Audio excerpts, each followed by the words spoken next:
Assalamualaikum warahmatullahi wabarakatuh. Bismillahirrahmanirrahim. Nahmaduhu wa nusalli wa nusallim ala rasulihil karim, amma ba'du. Hadirin yang dirahmati Allah subhanahu wa ta'ala, beliau katakan bahwa Allah subhanahu wa ta'ala menghantar kita ke dunia ini untuk waktu yang sementara, untuk waktu yang sangat singkat. Dan Allah subhanahu wa ta'ala menghantar kita ke dunia ini untuk menghadapi ujian. Allah subhanahu wa ta'ala menguji kita dalam kehidupan dunia ini.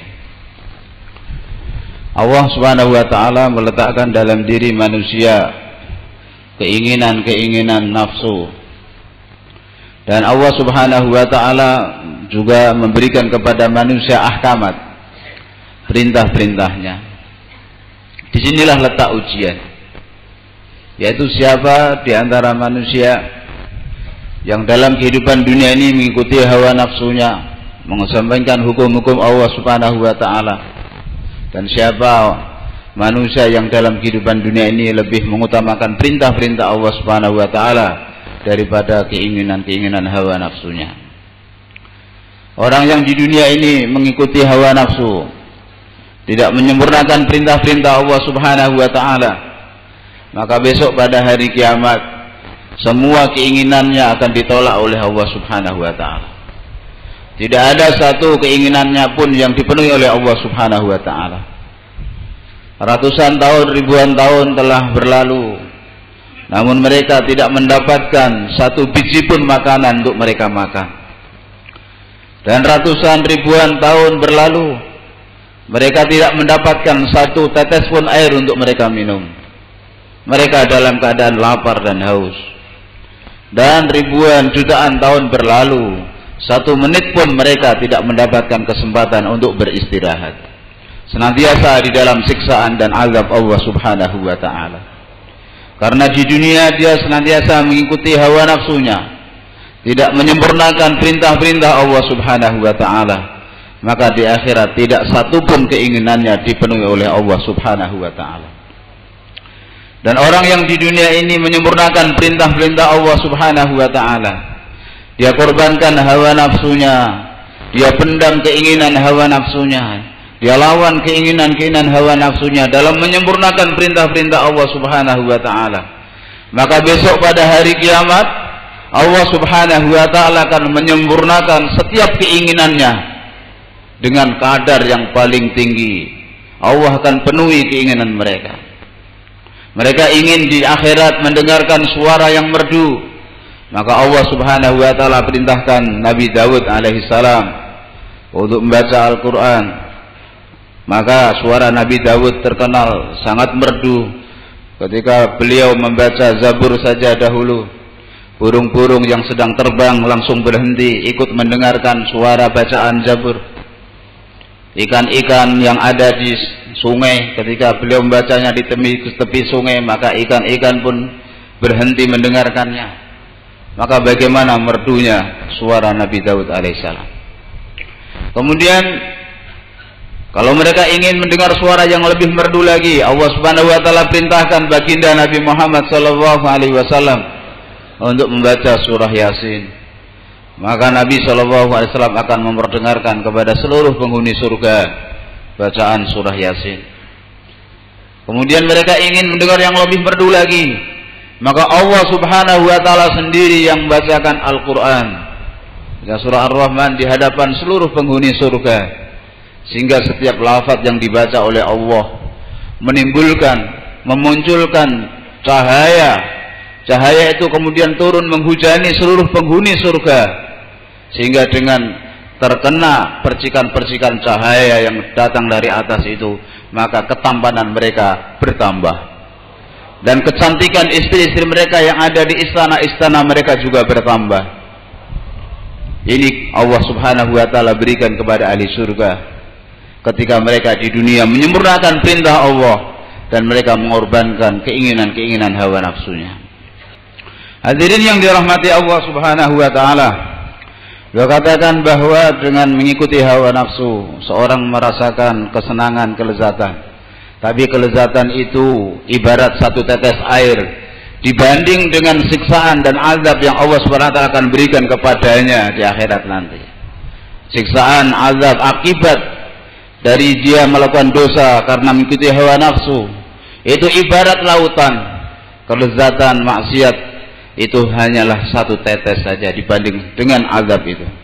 Begitu juga hadirin yang dirahmati Allah Subhanahu wa taala, orang menjalankan perintah-perintah Allah Subhanahu wa taala kelihatannya susah, kelihatannya menderita, maka para nabi alaihi salawat wa taslimat memberitahu kesusahan, penderitaan dalam menyempurnakan perintah Allah Subhanahu wa taala dibanding dengan pahala ganjaran yang Allah akan berikan kepada dia atas ketaatannya itu ibarat satu tetes air dibanding dengan air lautan. Hadirin yang dirahmati Allah Subhanahu wa taala, maka di dunia ini Allah Subhanahu wa taala menciptakan satu makhluk dengan tangannya, yaitu manusia. Satu-satunya makhluk di bumi ini yang Allah ciptakan dengan tangannya, manusia pertama Nabi Adam alaihi salam. Maka hadirin yang dirahmati Allah Subhanahu wa taala, jika manusia ini menyempurnakan perintah Allah Subhanahu wa taala, maka Allah Subhanahu wa taala akan masukkan dia ke dalam surga, di mana surga dengan seluruh kenikmatan yang ada di dalamnya Allah Subhanahu wa taala ciptakan dengan tangannya.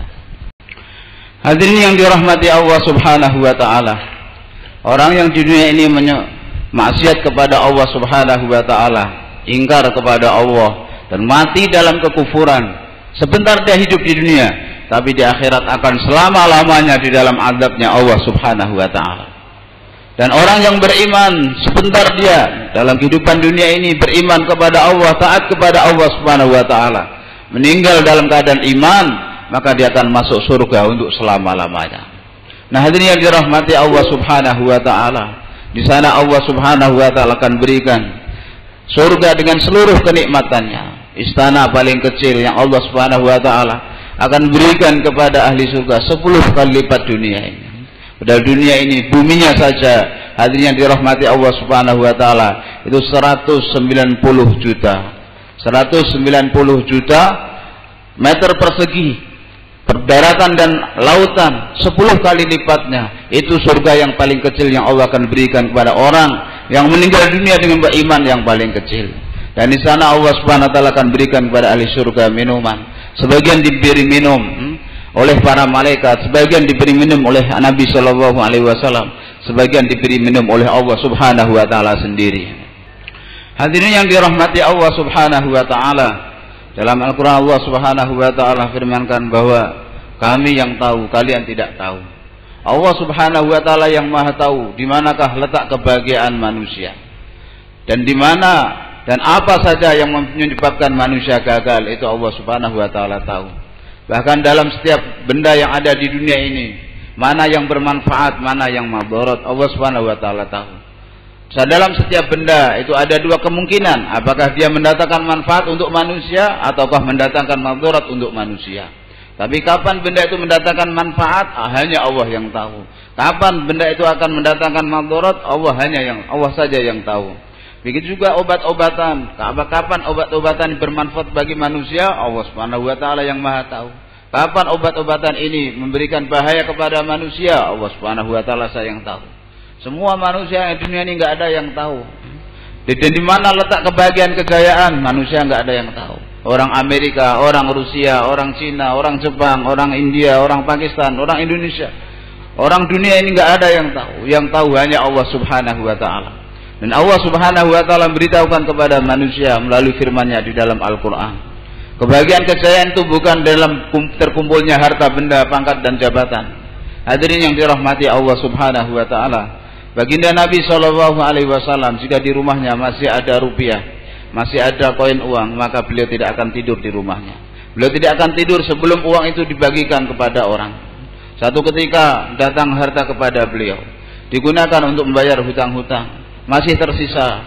Nabi SAW bertanya, wahai Bilal, masih ada yang tersisa? Masih ya Rasulullah. Sudah, kalau begitu aku enggak tidur di rumah. Beliau tidur di masjid. Malam kedua tanya lagi, masih ada? Masih ada. Tidur lagi di masjid. Malam ketiga tanya, masih ada? Masih ada. Beliau tidur di masjid. Setelah itu baru kemudian beliau bertanya malam keempat, masih ada uang kemarin? Alhamdulillah, mudah-mudahan Allah Subhanahu wa taala menyejukkan pandangan matamu ya Rasulullah. Sudah habis semua aku infakkan.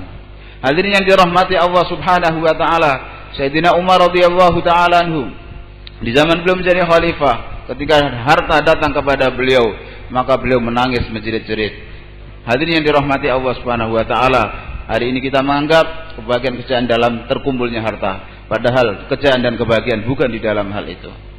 Hadirin yang dirahmati Allah Subhanahu wa taala, ketika harta ghanimah mulai berdatangan ke Madinah Munawwarah di zaman Sayyidina Umar radhiyallahu anhu, maka datang juga dari Khurasan bahan-bahan yang digunakan untuk membuat manisan. Maka beliau berkata, saya melihat benda-benda inilah yang akan menyebabkan saudara akan bertarung dengan saudaranya, saudara akan membunuh saudaranya, berkelahi karena harta.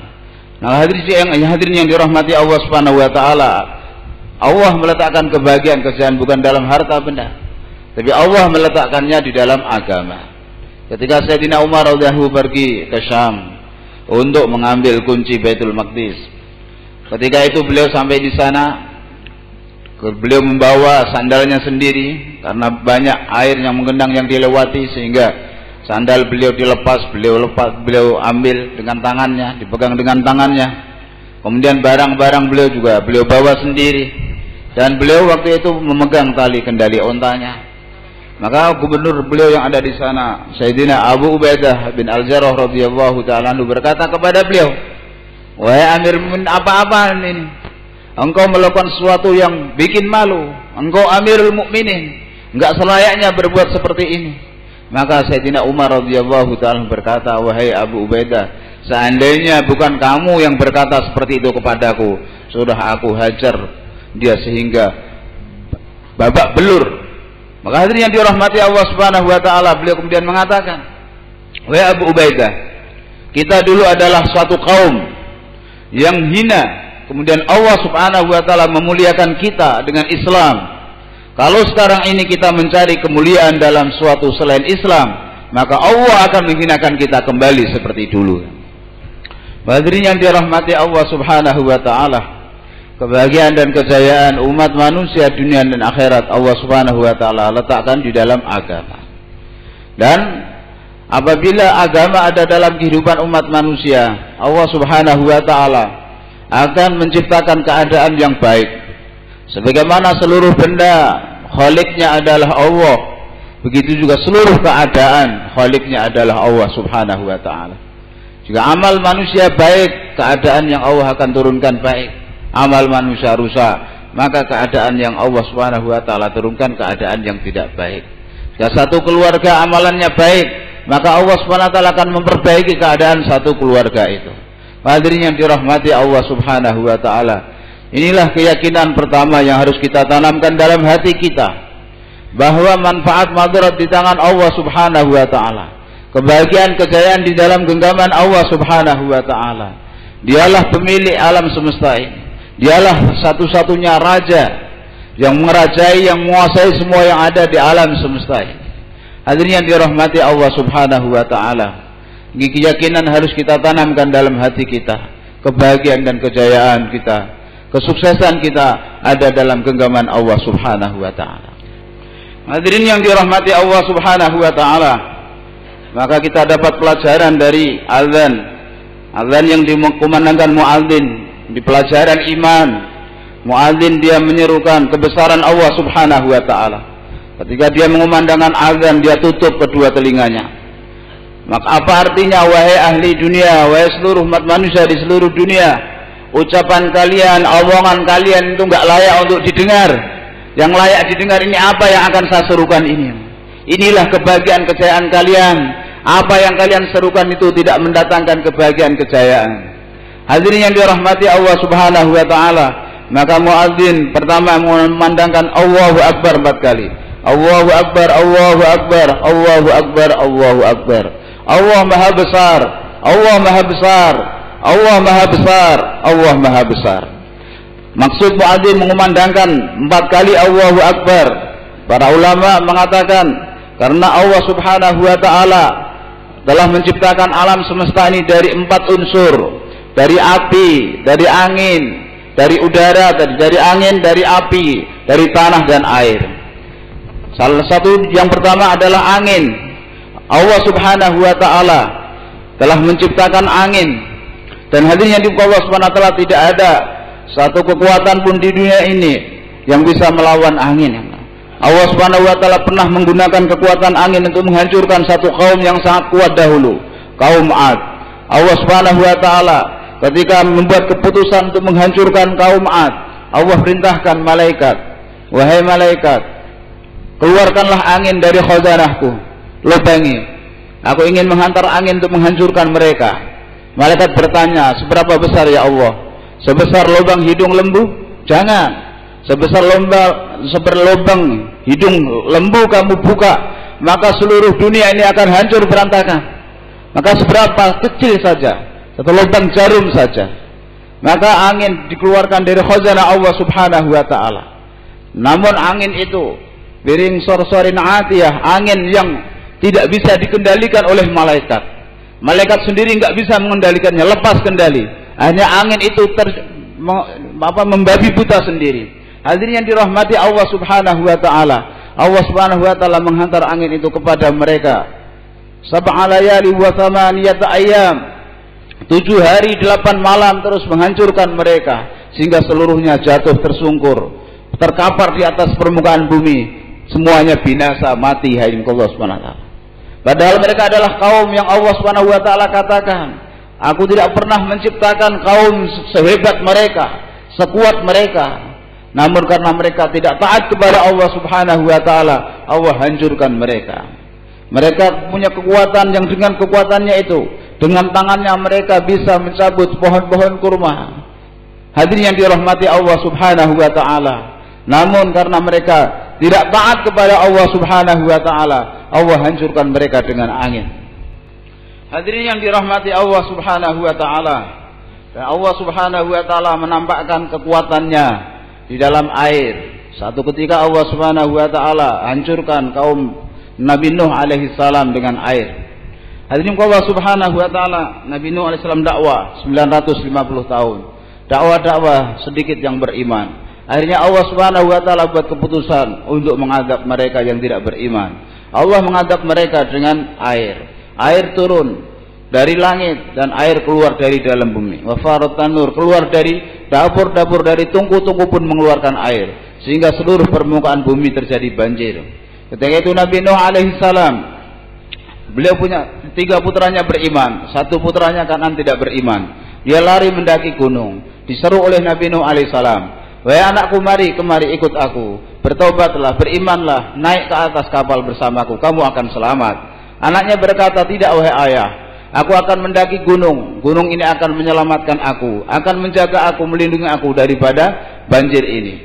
Namun Allah Subhanahu wa taala telah membuat keputusan untuk menghancurkan semua orang-orang yang kafir. Sementara orang yang beriman, Allah Subhanahu wa taala selamatkan mereka setelah mereka naik ke kapal Nabi Nuh alaihi salam. Hadirin yang dirahmati Allah Subhanahu wa taala, maka Nabi Nuh alaihi salam berdoa, ya Allah, ini anakku, kenapa engkau menghancurkan dia? Kenapa engkau menenggelamkan dia? Maka Allah Subhanahu wa taala berfirman, Nuh, ingat, ini bukan anakmu karena amalnya tidak soleh. Kalau engkau meminta lagi kepadaku, maka kamu akan termasuk dalam hamba-hambaku yang bodoh. Maka Nabi Nuh alaihissalam akhirnya minta maaf kepada Allah Subhanahu wa taala, minta maaf ya Allah, minta ampun ya Allah. Aku tidak tahu, aku tidak akan mengulangi lagi. Maka besok pada hari kiamat, ketika manusia dalam kepanasan, mereka berbondong-bondong datang kepada para nabi, meminta syafaat. Datang juga mereka kepada Nabi Nuh alaihissalam. Maka Nabi Nuh alaihissalam mengatakan, aku tidak bisa berikan syafaat kepada kalian, karena aku sendiri sekarang sedang memikirkan nasibku sendiri. Karena dulu di dunia aku pernah berdoa kepada Allah Subhanahu wa taala untuk putraku yang kafir, dan doaku itu ditolak oleh Allah Subhanahu wa taala. Maka aku sendiri sekarang nggak tahu bagaimana nasibku. Hadirin yang dirahmati Allah Subhanahu wa taala, setelah kekuatan yang Allah Subhanahu wa taala menampakkan dalam air, bagaimana kekuatan Allah Subhanahu wa taala sendiri. Dan seandainya hari ini Allah Subhanahu wa taala perintahkan air untuk naik beberapa meter saja dari permukaan bumi, maka Allah Subhanahu wa taala air itu akan membanjiri seluruh daratan yang ada di Irian Jaya, di Kalimantan, Sulawesi sampai Sumatera, Aceh, semua akan tenggelam. Menghadapi itu tentara Indonesia 1 menit pun nggak akan bisa bertahan. Senjata-senjata mereka tidak akan bisa melawan tentara Allah Subhanahu wa taala yang berupa air itu. Bahkan tentara Amerika, tentara Rusia, tentara Jepang, tentara Perancis tidak bisa menghadapi kekuatan air itu. Padahal Allah Subhanahu wa taala hanya nampakkan sedikit kekuatannya di dalam air tersebut. Lalu bagaimana dengan kekuatan Allah Subhanahu wa taala yang maha perkasa? Demikian juga hadirin yang dirahmati Allah Subhanahu wa taala. Salah satu tentara Allah Subhanahu wa taala adalah tanah ini. Allah Subhanahu wa taala jika memerintahkan tanah untuk bergerak sehingga terjadi gempa, maka semua yang ada di atasnya akan berantakan, akan rusak hadirin Allah Subhanahu wa taala. Kemudian Allah Subhanahu wa taala zaman dulu pun Allah Subhanahu wa taala telah menampakkan, zaman sekarang pun sering terjadi gempa. Di negeri kami di Pakistan, kata beliau, pernah terjadi gempa, maka semua orang yang ada di atas bumi, mereka tertelan di dalam bumi, nggak tahu di mana ayahnya, di mana anaknya. Satu keluarga semuanya musnah. Bangunan-bangunan mereka semuanya hancur ditelan bumi. Biji harta Allah Subhanahu wa taala pernah terjadi di Turki.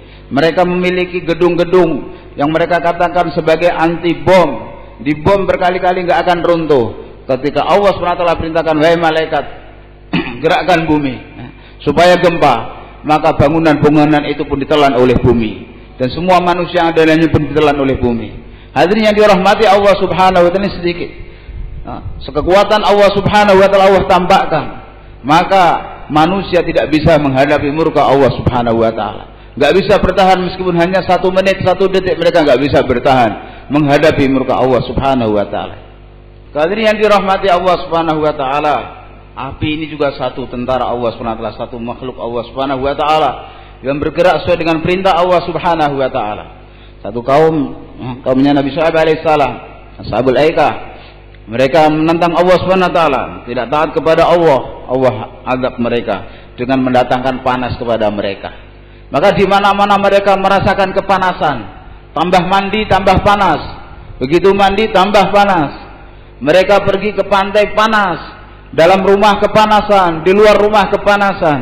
Kemudian mereka melihat, wah itu di lereng gunung banyak tumbuh-tumbuhan, kita bisa berlindung di sana, kita bisa bernaung di sana. Mereka pun pergi ke sana, kumpul semua. Ketika itu Allah SWT kemudian kirimkan mendung. Dari mendung itu Allah kirimkan api, turunkan api yang membakar mereka semua.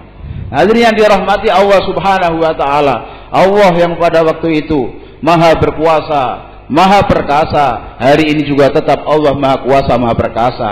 Jika umat manusia tidak taat kepada Allah, maksiat kepada Allah Subhanahu wa taala, Allah Subhanahu wa taala kemudian turunkan azab kepada mereka, maka mereka tidak bisa bertahan 1 menit pun, 1 detik pun nggak bisa bertahan menghadapi murka Allah Subhanahu wa taala itu. Hadirin yang dirahmati Allah Subhanahu wa taala, juga Allah Subhanahu wa taala maha berkuasa, Dia yang menghidupkan dan yang mematikan. Ketika sebagaimana Allah telah menghidupkan manusia untuk pertama kali, besok pada hari kiamat Allah Subhanahu wa taala akan menghidupkan manusia kembali setelah kematian. Orang-orang kafir Quraisy mereka menyangkal hal itu. Bagaimana kami akan bisa dihidupkan kembali? Padahal ketika itu kami telah menjadi debu, kami telah menjadi tulang belulang. Mana bisa kita dihidupkan kembali? Allah Subhanahu wa taala jelaskan, jangankan cuma hanya jadi debu, jadi tulang, jadi batu sekalian, ataupun jadi makhluk yang lebih keras dari batu yang kalian bayangkan gak mungkin dihidupkan kembali, kami bisa menghidupkannya kembali dengan mudah sebagaimana kami telah menghidupkan kalian pertama kali. Dan hadirin yang dirahmati Allah Subhanahu wa taala, manusia dia berpikir, dia menyangkal tentang kudrat Allah Subhanahu wa taala. Besok pada hari kiamat Allah Subhanahu wa taala akan kumpulkan manusia, orang awal, yang akhir, dan berapa banyak, nggak tahu berapa miliar. Saat sekarang ini sudah 7 miliar manusia, nggak tahu berapa lagi yang akan lahir hingga hari kiamat, dan berapa yang sudah meninggal dunia. Semuanya akan dihidupkan kembali oleh Allah Subhanahu wa taala. Seluruh raja di seluruh dunia mereka berkumpul bersatu untuk menghidupkan satu orang pun mereka nggak bisa. Allah Subhanahu wa taala akan menghidupkan seluruh umat manusia yang telah Allah ciptakan, dan kemudian semua mati, Allah akan hidupkan kembali besok pada hari kiamat. Dan untuk menghidupkan dan mengumpulkan begitu banyak manusia, miliaran manusia. Allah Subhanahu wa taala enggak perlu persiapan yang panjang lebar. Kita menyiapkan tempat untuk 20.000 orang saja berapa bulan kita siap-siapnya, Pak. Allah Subhanahu wa taala untuk mengumpulkan miliaran manusia akan Allah hidupkan kembali untuk menyiapkan untuk mereka. Allah Subhanahu wa taala enggak perlu persiapan lama-lama. Sekejap mata, dalam sekejap mata semua tempat sudah siap dan semua manusia, miliaran manusia Allah akan hidupkan kembali di tengah-tengah lapangan itu. Hadirin yang dirahmati Allah Subhanahu wa taala, untuk itu manusia hendaknya memikirkan ketidakberdayaannya. Bahwa dia adalah makhluk yang kecil, makhluk yang tidak berdaya. Kita ini makhluk yang tidak bisa berbuat apa-apa. Coba kita bayangkan tentang proses kejadian kita. Allah SWT menciptakan manusia dari nutfah, setetes air mani. Dari situ Allah SWT jadikan segumpal darah. Kemudian Allah Subhanahu wa taala jadikan segumpal daging. Kemudian Allah Subhanahu wa taala memberikan tulang belulang di dalam daging tersebut, menjadilah manusia yang berjalan di atas permukaan bumi ini. Nah, hadirin yang dirahmati Allah Subhanahu wa taala, kita tidak tahu berapa lama kita akan tinggal di dunia ini. Kita yang sudah berumur 50 tahun, kita nggak bisa kasih garansi kita bisa sampai umur 51 tahun. Dulu kita tidak ada, orang tua kita pun tidak tahu kalau kita akan melahirkan anak seperti kita. Dokter pun tidak tahu, nggak ada yang tahu. Kita belum disebut-sebut nama kita di majelis-majelis orang-orang yang ada di dunia ini. Nama kita belum disebut karena kita belum dilahirkan oleh Allah Subhanahu wa taala. Nah, hadirin yang dirahmati Allah Subhanahu wa taala, kita fikirkan seandainya seluruh umat manusia mereka berpikir yang cerdas-cerdas, mereka berkumpul untuk memikirkan kebesaran Allah, keagungan Allah, maka mereka tidak akan sampai kepada hakikat kebesaran dan keagungan Allah Subhanahu wa taala. Menjadi Allah Subhanahu wa taala, zat yang maha berkuasa di atas permukaan bumi ini, di langit, di bumi adalah Allah Subhanahu wa taala. Seluruh penguasa, seluruh raja dan seluruh makhluk yang ada di alam semesta ini di hadapan Allah Subhanahu wa taala hanyalah seperti seorang tawanan di hadapan seorang raja yang perkasa. Di mana raja itu bisa membunuh tawanan tersebut hanya dengan satu panah saja. Kapan dia kehendaki, bagaimana dia kehendaki. Nah, Allah Subhanahu wa taala, sekarang kita manusia punya masalah, punya hajat, kemudian kita lari bukan kepada raja malah kepada tawanan seperti itu. Adakah orang yang lebih bodoh dari kita? Di mana kita membawa masalah bukan kepada raja di raja, itu Allah Subhanahu wa taala, malah kepada raja-raja dunia, di mana mereka di hadapan Allah seperti seorang tawanan yang tidak bisa berkutik, tidak bisa berbuat apa-apa di hadapan Allah Subhanahu wa taala. Hadirin yang dirahmati Allah Subhanahu wa taala, Allah yang memberi kita kehidupan di dunia ini 60 tahun, 70 tahun. Seandainya hidup kita 100 tahun pun, maka 100 tahun hidup kita di dunia ini dibanding dengan hari pertama kita masuk akhiratnya Allah Subhanahu wa taala, itu hanya 2 menit atau 2 menit setengahnya saja. Hadirin yang dirahmati Allah Subhanahu wa taala, kehidupan yang singkat ini hendaknya kita gunakan untuk usaha atas iman dan amal, untuk menyambung hubungan kita dengan Allah Subhanahu wa taala, agar ta'alluq kita dengan Allah Subhanahu wa taala kuat. Allah Subhanahu wa taala, Allah Subhanahu wa taala yang menghidupkan kita.